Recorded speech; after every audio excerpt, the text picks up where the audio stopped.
প্রাগ বিশ্ববিদ্যালয়ের মুনতাকিম আলিফ তাকে হত্যা করা হল। এই গত সপ্তাহে ইস্ট ওয়েস্ট বিশ্ববিদ্যালয়ের তাজভির হোসেন তাকে হত্যা করা হয়েছে। AIUB এর ওয়াজেদ আলম সীমান্ত তাকে হত্যা করা হয়েছে। আপনাদের চট্টগ্রামের একজন কৃতি সন্তান জসিম উদ্দিন তাকে হত্যা করা হয়েছে। আমরা আজকে স্বাধীন হয়েও যেন পরাধীন হয়ে বসবাস করছি। আমরা আজকে স্বাধীন, এরপরেও যেন আমাদের পায়ে শিকল পরে আমরা ঘোরাফেরা করছি, বসবাস করছি। আমাদের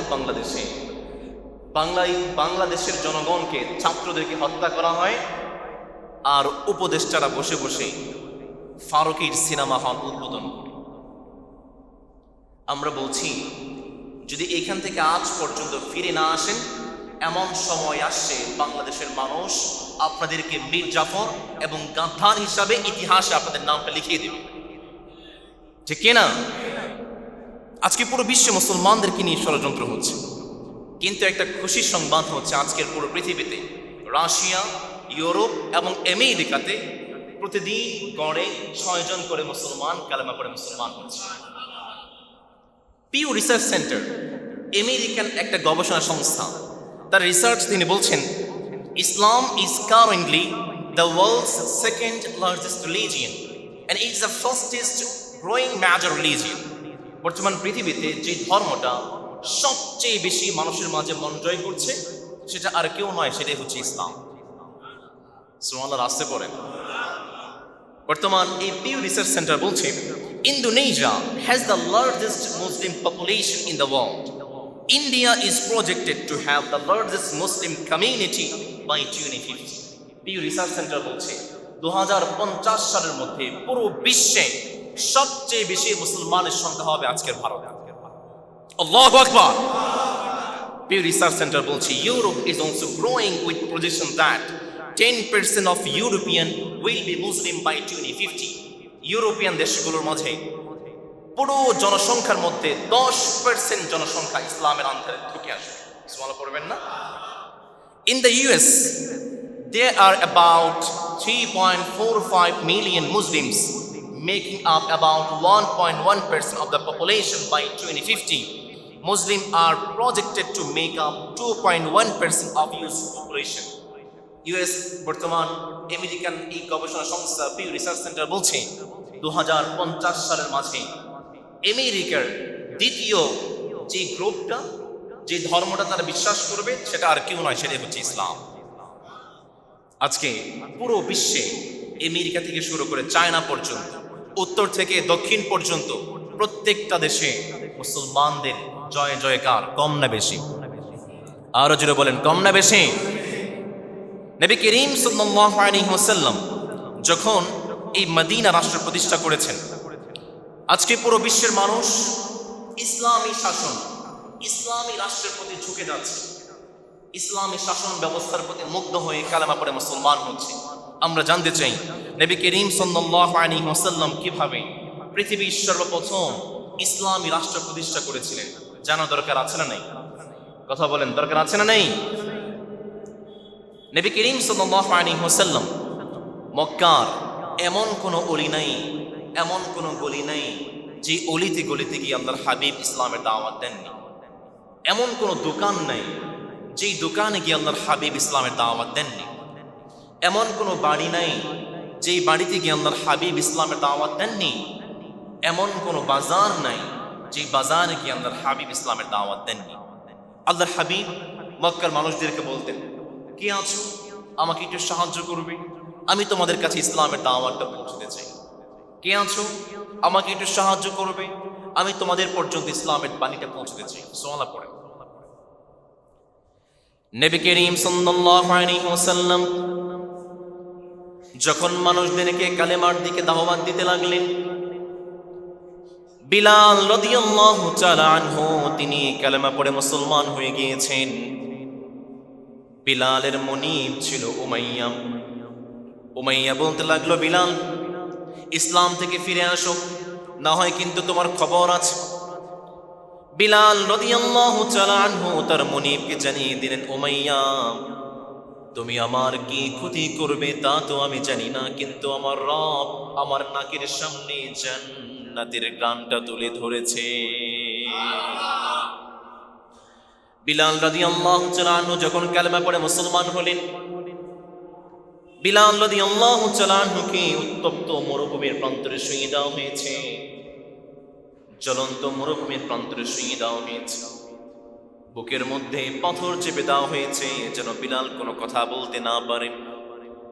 উমাইয়া বলে, বিলাল এখনো সময় আছে, ইসলাম থেকে ফিরে আসো, না হয় কিন্তু তোমার খবর আছে। বিলাল কোনো কথা বলতে পারে না, কোনো আওয়াজ করতে পারে না, কিন্তু বিলালের মুখ দিয়ে শুধু বের হচ্ছে আহাদ আহাদ আর আহাদ। চিল্লায় বলেন তো আমাদের রব একজন, তিনি কে? ইসলামের শেষ সময়ে এসে মদিনাতে বিলাল রাদিয়াল্লাহু তাআলা আনহু একদিন সাহাবায়ে কেরামদেরকে নিয়ে বসে আছেন। সাহাবায়ে কেরাম বিলালের পিঠটা চাপড়ে চাপড়ে বলছেন, বিলাল তোমার পিঠের মধ্যে বড় বড় গর্ত হয়ে আছে, কারণটা কি? তোমার কি ছোটবেলায় কোনো বসন্ত হয়েছিল নাকি? বিলাল রাদিয়াল্লাহু তাআলা আনহু জবাব দিয়ে দিলেন, সাহাবীরে, ছোটবেলায় তো আমার কোনো বসন্ত হয় নাই, আমার কোনো রোগ হয় নাই।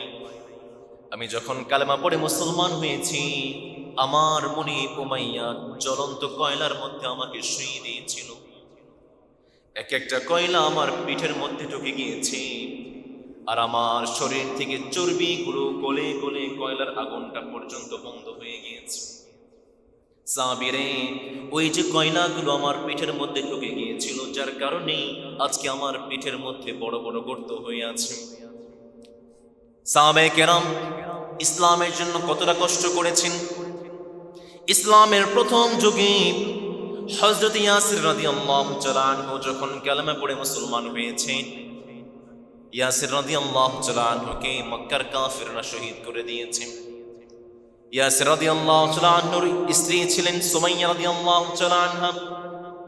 তিনি যখন কালেমা পড়ে মুসলমান হয়েছেন, আবু জেহেল বল্লম নিক্ষেপ করে সুমাইয়া রাদিয়াল্লাহু তাআলা আনহাকে শহীদ করে দেয়।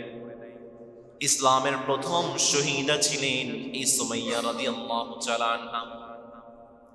তাদের ঘরে দুইজন সন্তান ছিল, আম্মার এবং আব্দুল্লাহ।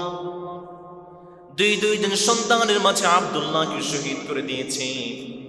এই পুরো পরিবারের মধ্যে মাত্র বেঁচে ছিলেন একজন, তার নাম হচ্ছে আম্মার। ইসলামের প্রথম যুগে নবী করিম সাল্লাল্লাহু আলাইহি ওয়াসাল্লাম যখন দেখতে পেলেন না মক্কার বুকে ইসলামটা দাওয়াত দেওয়ার মতো কোনো পরিবেশ নেই, ইসলামটা প্রচার করার মতো কোনো পরিবেশ নেই, মদিনা থেকে একদল লোক চলে এসেছে মক্কায় হজ আদায় করার জন্য। মক্কার বড় বড় কাফের যারা ছিল, উতবা ছিল, শাইবা ছিল, আবু লাহাব ছিল, আবু জেহেল ছিল, তার মদিনার হজ আদায়কারীদের পিছন পিছন ছুটে ছুটে বলতে লাগলো, মক্কায় কিন্তু একজন পাগল আছে, তার নাম হচ্ছে মুহাম্মদ, ভুলেও কিন্তু তার কাছে যাওয়া যাবে না। মদিনার লোক যখন বুঝতে পেরেছে কে মুহাম্মদ, কে মুহাম্মদ, তারা যখন খুঁজতে শুরু করেছে মুহাম্মদ কোথায় আছে, তারা যখন দেখতে পেল আল্লাহর হাবিব একটা গাছের নিচে বসে বসে কালিমার দাওয়াত দেয়, মদিনার সে হজ আদায়কারীরা তারা যখন আল্লাহর হাবিবের সুমধুর কণ্ঠে কালিমার দাওয়াত শুনেছেন, তারা আর বসে থাকতে পারে নাই, তারা সাথে সাথে আল্লাহর হাবিবের সাথে কণ্ঠ মিলিয়ে কালেমা পড়ে মুসলমান হয়ে যায়। নবী করিম সাল্লাল্লাহু আলাইহি ওয়াসাল্লামকে জানিয়ে দিলেন, নবী মক্কার বুকে আপনাকে আর কষ্ট করতে হবে না, চলে আসেন মদিনায়। মদিনায় আমার একটা গ্রুপ বসে আছে আপনার জন্য, আমাদের একটা দল বসে আছে আপনার জন্য, আমরা সবাই মিলে কালেমার দাওয়াত দেব মদিনাতে। নবী করিম সাল্লাল্লাহু আলাইহি ওয়াসাল্লাম যখন মক্কার বুকে ইসলামের দাওয়াত দিচ্ছেন, এর মধ্যে মক্কার বড় কাফের যারা ছিল তারা দারুন নাদওয়া সংসদ ভবনে বসে গিয়েছেন। তারা ষড়যন্ত্র শুরু করে দিয়েছেন মুহাম্মদকে হত্যা করতে হবে, নাউযুবিল্লাহ পড়বেন না। তারা ষড়যন্ত্র শুরু করে দিয়েছেন মুহাম্মদকে জেলখানায় বন্দী করতে হবে, না হয় মুহাম্মদকে দেশ থেকে বের করতে হবে। এই কথাটাকে রব্বুল আলামিন কত সুন্দর করে, কত চমৎকার করে বলছেন, বান্দা শোনো শোনো, وَإِذْ يَمْكُرُ بِكَ الَّذِينَ كَفَرُوا لِيُثْبِتُوكَ أَوْ يَقْتُلُوكَ أَوْ يَخْرُجُوكَ ويمكرون ويمكر الله নবী করিম সাল্লাল্লাহু আলাইহি ওয়াসাল্লামকে জানিয়ে দিলেন, নবী, মক্কার কাফেররা ষড়যন্ত্র করে মুহাম্মদকে জেলখানার মধ্যে বন্দী করে দাও। শয়তান এসে বলে, মুহাম্মদকে জেলখানার মধ্যে বন্দী করে দিবা, মুহাম্মদের যে অনুসারীরা আছে তারা তো কালকেই মুহাম্মদকে জেলখানা থেকে ভেঙে তাকে বের করে নিয়ে যাবে। না না, এটা করা যাবে না। আরেকদল কাফের বলে, তাহলে মুহাম্মদকে মক্কার জমিন থেকে বের করে দাও। শয়তান এসে বলে, মুহাম্মদকে জেলখানা বন্দী করে দেবা। না না, মুহাম্মদকে মক্কা থেকে বের করে দেবা, এটাও করা যাবে না। কারণ মুহাম্মদের যে সুন্দর সুন্দর কথা, মুহাম্মদ তো কালকে তার অনুসারীদেরকে নিয়ে মক্কার উপর হামলা করবে। তাহলে কি করা যায়? কি করা যায়? মুহাম্মদকে হত্যা করো। নাউযুবিল্লাহ পড়বেন না। এই ষড়যন্ত্র বাস্তবায়ন করার জন্য মক্কার কাফিররা আল্লাহর হাবিবের বাড়ির চারপাশে ঘেরাও করে ফেলেছে। নবী করিম সাল্লাল্লাহু আলাইহি ওয়াসাল্লামকে মালিক জানিয়ে দিলেন, নবী, না না, আর মক্কার বুকে নয়, আপনি মদিনার দিকে হিজরত করেন।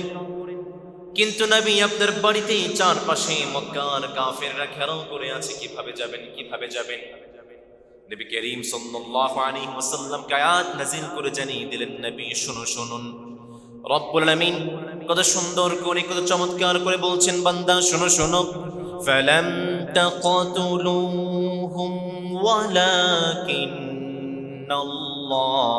ক্বাতালাহুম وما رميت إذ رميت ولكن الله رمى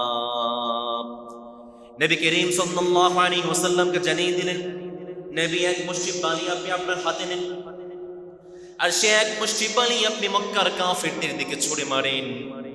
আল্লাহর হাবিব যখন এক মুষ্টি বালি মক্কার কাফেরদের দিকে ছুঁড়ে মেরেছেন, মক্কার প্রত্যেকটা কাফেরের চোখের মধ্যে মালিক পৌঁছে দিয়েছেন। কাফেররা যখন চোখটাকে ঘষতে শুরু করেছে, এর মধ্যে আল্লাহর হাবিব তার বাড়ি থেকে বের হয়ে গিয়েছেন। নবী করিম সাল্লাল্লাহু আলাইহি ওয়াসাল্লাম সর্বপ্রথম বাড়ি থেকে বের হয়ে আবু বকরের বাড়িতে চলে গেলেন। আবু বকরের বাড়িতে গিয়ে দরজার মধ্যে ঠকঠক শুরু করলেন, আবু বকর, জেগে আছো নাকি? আল্লাহর হাবিব আবু বকরকে ডাকতে দেরি হয়েছে। আবু বকর আল্লাহর হাবিবকে সালাম দিতে এক বিন্দু পরিমাণ দেরি করে নাই। নবী করিম সাল্লাল্লাহু আলাইহি ওয়াসাল্লাম আবু বকরকে বললেন, আবু বকর, কি ব্যাপার? মধ্যরাত, কনকনে শীতের রাত, ডাকা মাত্র তুমি দরজা খুলে আমি আল্লাহর হাবিবকে সালাম জানিয়ে দিলে কিভাবে সম্ভব রে আবু বকর? আবু বকর রাদিয়াল্লাহু তাআলা আনহু জানিয়ে দিলেন, নবী, ওই যে 6 মাস আগে জানিয়েছিলেন আবু বকর তোমাকে হিজরত করতে হবে, ডাক চলে আসতে পারে, তুমি প্রস্তুত থেকো। নবী, সেই 6 মাস থেকে আজ পর্যন্ত আমি আবু বকর আমার পিঠটাকে এক মুহূর্তের জন্য বিছানার সাথে লাগাই নাই। কেমন ছিল আল্লাহর হাবিবের প্রতি সাহাবায়ে কেরামদের ভালোবাসা! নবী করিম সাল্লাল্লাহু আলাইহি ওয়াসাল্লাম আবু বকর রাদিয়াল্লাহু তাআলা আনহুকে নিয়ে মক্কা থেকে মাইগ্রেট করে মদিনায় চলে গেলেন। মদিনার আগের নাম ছিল ইয়াসরিব। ইয়াসরিব মানে হচ্ছে রোগাগ্রস্ত, রোগাক্রান্ত। মদিনার সমাজনীতি, মদিনার রাজনীতি, মদিনার অর্থনীতি স্থির ছিল না, ভারসাম্য ছিল না। সর্বগ্রাসী নৈরাজ্য মদিনাকে রোগাক্রান্ত করে ফেলেছিল। কিন্তু সেই ইয়াসরিবে যখন আল্লাহর হাবিব সাল্লাল্লাহু আলাইহি ওয়াসাল্লাম পা ফেলেছেন, ইয়াসরিবের নামটাকে পরিবর্তন করে রব্বুল আলামিন ইয়াসরিবের নামকরণ করেছে সোনার মদিনা। আল্লাহু আকবার! নবী করিম সাল্লাল্লাহু আলাইহি ওয়াসাল্লাম মদিনা থেকে সর্বপ্রথম যে কাজগুলো করেছিলেন তার মধ্যে অন্যতম ছিল নবী করিম সাল্লাল্লাহু আলাইহি ওয়াসাল্লাম একটি ইসলামিক রাষ্ট্র প্রতিষ্ঠা করেছেন, ইসলামিক শাসন প্রতিষ্ঠা করেছেন। পৃথিবীর বুকে সর্বপ্রথম ইসলামিক রাষ্ট্র এবং কল্যাণময় রাষ্ট্রের নাম হচ্ছে মদিনা। সুবহানাল্লাহ পড়বেন না?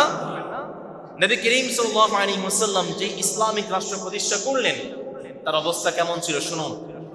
বর্তমান পৃথিবীতে প্রায় 16টি সভ্যতা এসেছে। প্রিয় চট্টগ্রামের ভাইয়েরা, যদি বুঝে থাকেন বলেন তো দেখি, বর্তমান পৃথিবীতে কয়টি সভ্যতা এসেছে? 16টি। কয়টি? চিল্লায় বলেন, কয়টি? বর্তমান সমাজ বিজ্ঞানীরা বলছে আজকের এই পৃথিবী পর্যন্ত 2024 সাল পর্যন্ত বর্তমান পৃথিবীতে 16টি সভ্যতা এসেছে। তার মধ্যে সর্বশ্রেষ্ঠতম সভ্যতার নাম হচ্ছে গ্রিক সভ্যতা, যে সভ্যতা এথেন্স শহরকে ঘিরে গড়ে উঠেছিল।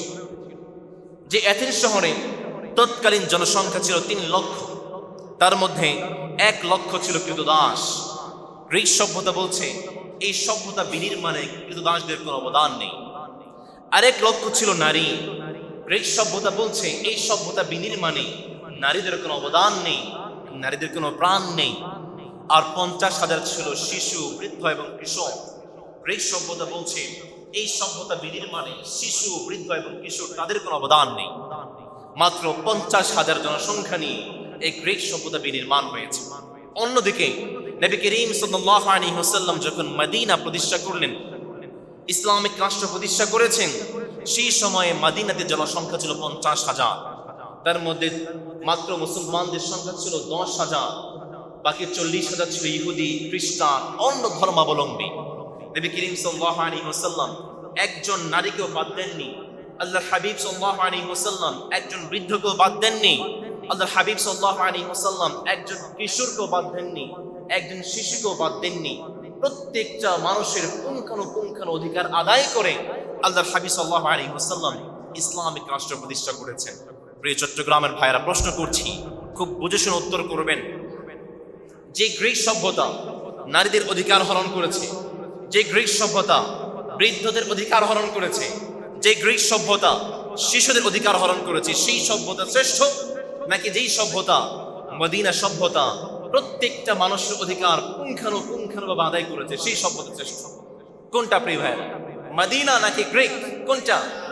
চিল্লায় বলতে হবে কোনটা?